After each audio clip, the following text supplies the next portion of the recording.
I'm sure by now everyone is very well aware of the fastest and most efficient ways to reach high rounds on Mauer Der Toten. But honestly, sometimes I'm not looking for the fastest or most efficient way to play. Sometimes I'm just looking to sit back, relax, and enjoy a fun and easygoing training strategy. So here are the absolute best training spots on Mauer Der Toten.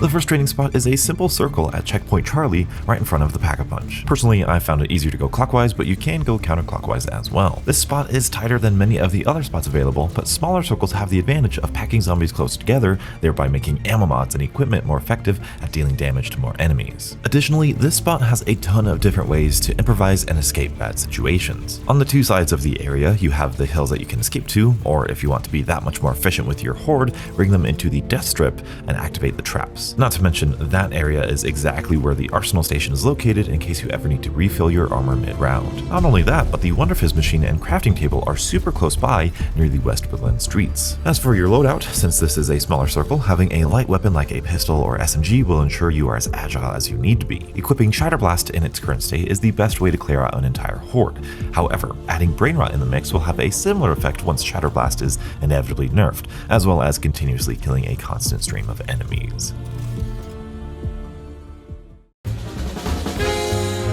I have to be honest, this one is my favorite spot on this list, running on the roof of the destroyed Penthouse. This is a moderately difficult strategy, especially when super sprinters start appearing. You're going to want to run counterclockwise through the lower section of the building. Pay special attention to the doorways and tight walkways that you may need to sprint through or take your time to let clear out. For this reason, equipping the Seeker variant of the Cerberus is going to be a lifesaver. Not only is it probably the best way of clearing out boss zombies in all of these strategies, but if you get stuck at a doorway, a shot from this weapon will be able to clear out that one zombie that stands in your way. Molotovs pair nicely with this strategy, seeing as you're going to walk your horde through a narrow passageway where they can run over the fire and either die out or become super weak. This strategy is very viable even with the slower tactical rifles or LMGs. Deadwire could be useful here, just in case you get cornered and need an extra second to figure your way out of your bad situation. Unfortunately, there isn't a lot of emergency escape situations outside of the ziplines. I found that having Frostblast as my emergency get out jail free card worked very well for keeping me safe. Since there isn't an arsenal station nearby, Frenzied Guard might be worth considering as well. I can't get over how much fun this place is to train.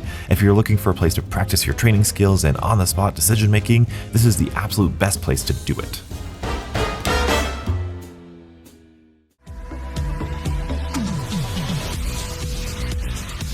Perhaps the most obvious spot to train is in the West Berlin street, either doing a full loop around the tank or consistently cutting back on either side. This is the most common training spot that I've noticed in the community, and it's for good reason. This spot is very open and allows for a lot of improvising. Not only that, but you have the crafting table and Wonder Fizz machine just in case you go down, and the arsenal station is found just over the hill close by if you need to make an armor run mid-round. Other than that, this spot is probably the safest. You can choose whatever field upgrade that you'd like, any ammo mod or weapon that you want to work on and use. It is completely up to you.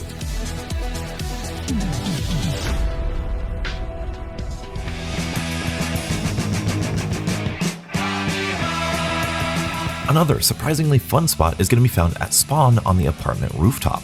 This spot is one of the safest you can train. Going counterclockwise around the right side of the building, as you see me doing in the video, is strangely effective. It's not as big of a circle as the destroyed Penthouse, but not as tight as Checkpoint Charlie.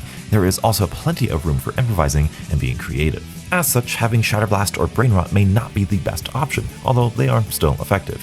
If you're feeling brave, you can use Napalm Burst or Cryo Freeze and utilize the corner of the building as a way to line up the horde and take them out with your weapon. A crafting table is nearby, but the closest arsenal station is going to be across a zipline, either to the hotel or down to the electronics store, neither of which is a great option mid-round. Once again, your field upgrade is your personal preference. I will say there is an argument to be made about planting an energy mine and walking your entire horde through each of the 3 explosions that it creates, but you could also just nudge yourself in a corner and pop a ring of fire if you wanted to.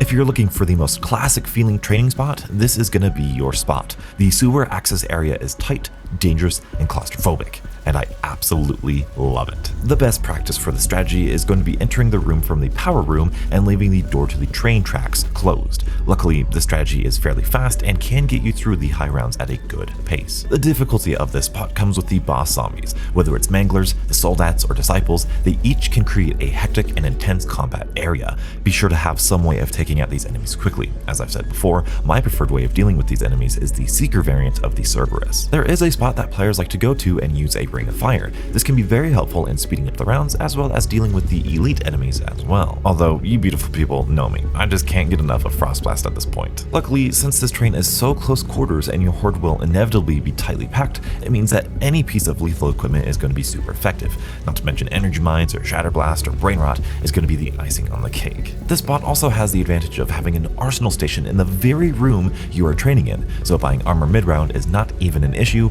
if you have the right tactical, and the crafting table is found in the nearby power room if you ever need to restock as well.